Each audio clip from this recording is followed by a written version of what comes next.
ఉన్నాడు ఎట్ట గెలుతురు ఏ లెక్కలో గెలుతురు 32 కేసులు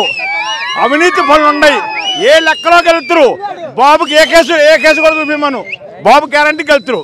110 కాదు 120 ఆచపడాల్సిన పని లేదు ప్రతిపక్షాలు దుమ్మెత్తిపడి రెండో లేదు శాసనసభలో కూర్చోలేదు ప్రతిపక్షంలో కూర్చొని మాట్లాడలేదు అసలు ఇది కావాలా మాట్లాడలేదు ఊక దుమ్మెత్తిపోయే కానీ ఖాళీ నీళ్ళు నెత్తిపోయే కానీ రెండోది వేయలేదు చెప్పడం చేసిన పనులు గెలిపిస్తారంటారా బాబు గారు చేసిన పనులు గెలిపిస్తారు ఒకసారి పోలవరం పోయితే మళ్ళీ నా కొడుకు మళ్ళీ రెండో వాడు ఓటేయడు చూసారా మీరు పైకెక్కి కూడా చూసి వచ్చాను పూర్తి అయింది సంవత్సరం పూర్తి అయిపోద్ది ఒకసారి అంటే వాడు డబ్బులు ఎక్కదెంగిండు ఎక్కదెంగిన తల తాకట్టు పెడతా కడుతున్నది మోడీ ఎక్కదెంగిన తల తాకట్టు పెట్టారు పోలవరం కడతాడు ఇవాళ కట్టిన మగోడు ఆడే నీళ్ళు నడిపేది చంద్రబాబు గారు వీళ్ళు ఎవరు ఏ రోడ్డు సిమెంట్ రోడ్డు కూడా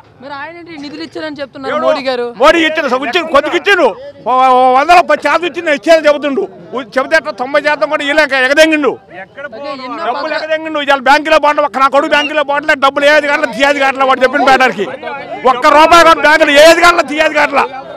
మోడీ ₹1 ఏది కాట్లా తీయేది కాట్లా ఏడుపు మరి మోడీ గారు అయితే ఇవ్వలేదని మీరు అంటున్నారు కదా ఖచ్చితంగా మోడీ గారి సపోర్ట్ జగన్ గారికి ఉందంటున్నారు కేసీఆర్ సపోర్ట్ వాడు ఏది ఉండరు రాడండి పైకి రాండి ప్రతిపక్షంలో ఏది ఉన్నారు రాడు ప్రతిపక్షంలో కూర్చోలేదు మాట్లాడలేదు ఊరు దుమ్మెత్తి బయటమే ప్రతిపక్షంలో ఏనాడని కూర్చొని మాట్లాడిన శాసనసభలో నేను రోజు టీవీ చూస్తా వార్తలు చూస్తా నేను ఎన్ని తీసి పక్కా పెట్టు ప్రతి వార్తలు చేస్తా ఏదన్నా చూస్తున్నా ప్రతిపక్షాలు కూర్చొని మాట్లాడినా ఎప్పుడైనా మాట్లాడినా ఇది కావాలని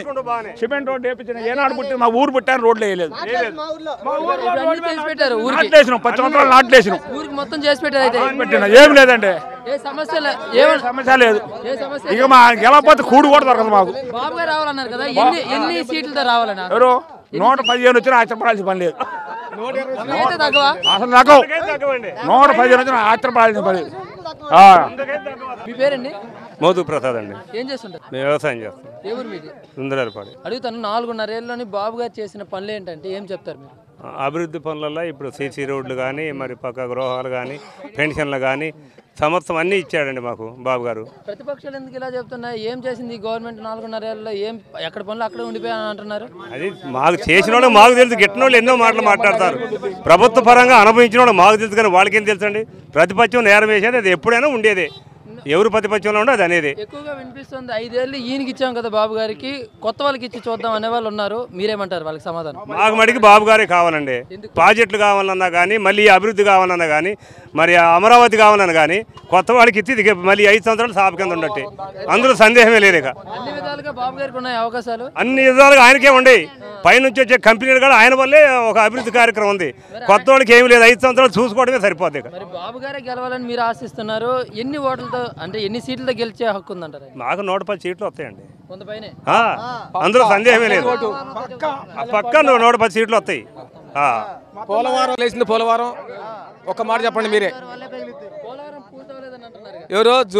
వచ్చే జూన్లో నీళ్ళు వదులుతుంటండు కాలువలకి పక్క మాట్లాడి తప్పుడు కేంద్రం నిధి ఇవ్వకపోయినా కూడా బాబు గారే బాధపడుతుండు మోలీ గారు ఇవ్వకపోయినా కూడా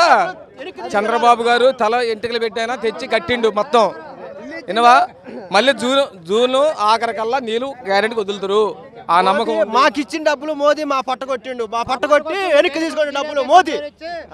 మా పట్ట కొట్టాడు కాలనీ బిల్లు ఇచ్చిండు జాబ్ రావాలంటే మళ్ళీ బాబే రావాలి ఆంజనేయ స్వామి కాడికి పోయి మా బాబు గారు వెళ్ళాలని నేను కొబ్బరికాయలు కొట్టాను బాబు గారు వెళ్తే ఈ ఊరిని ఎంతో ఆనందం చేసిండు బాబు గారు వెళ్తే ఈ ఊరికి అన్నం పెట్టిండు రచన కలిసిద్ది ఈ ఊరికి మళ్ళీ బాబు గారు గెలవాలని మేము కోరుకుంటున్నాం స్వామి బనగాను వెళ్ళి